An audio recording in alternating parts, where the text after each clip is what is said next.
It's good news for them, he said. We're talking about an average of 1.4 inches of rain in New Mexico. We're even putting out a warning for some spots of flash flooding, because the ground is so hard, there'll be a lot of runoff. But this is nice, right when they need it. In southwestern Colorado, where the wildfires are burning, Hurley predicts a healthy dousing of a half inch of rain. Wildfires stoked by low humidity and high temperatures raged in northern New Mexico and southern Colorado into early Sunday, threatening nearly 1,900 homes and forcing the evacuation of hundreds of residents from remote communities, fire officials said.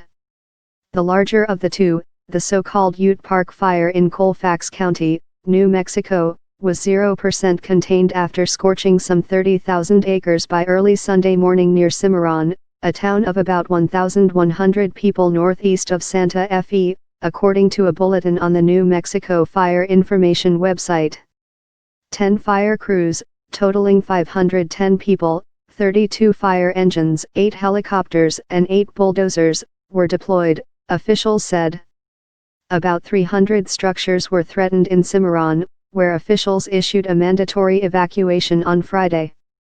The town lies just northeast of the Santa Fe National Forest, which was indefinitely closed to the public on Friday in a rare measure prompted by the heightened fire risk from prolonged drought. About a dozen outbuildings went up in flames on an adjacent ranch, fire officials said. The cause of the fire, which began on Thursday and has been burning through grassland and pine forest, is not known.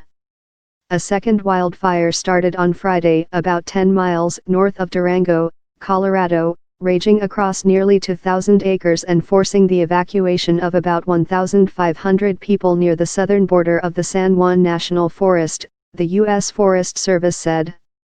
Officials of La Plata County, Colorado, said they opened evacuation centers after ordering residents out of about 825 homes and issuing pre-evacuation notices for residents of another 760 homes.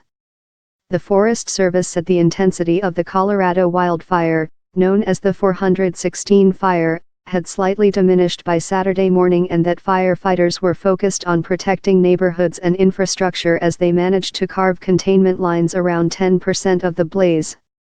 For both fires, there is a risk of lightning strikes and gusty winds, but Hurley said the amount of rain brings more help than storm risks.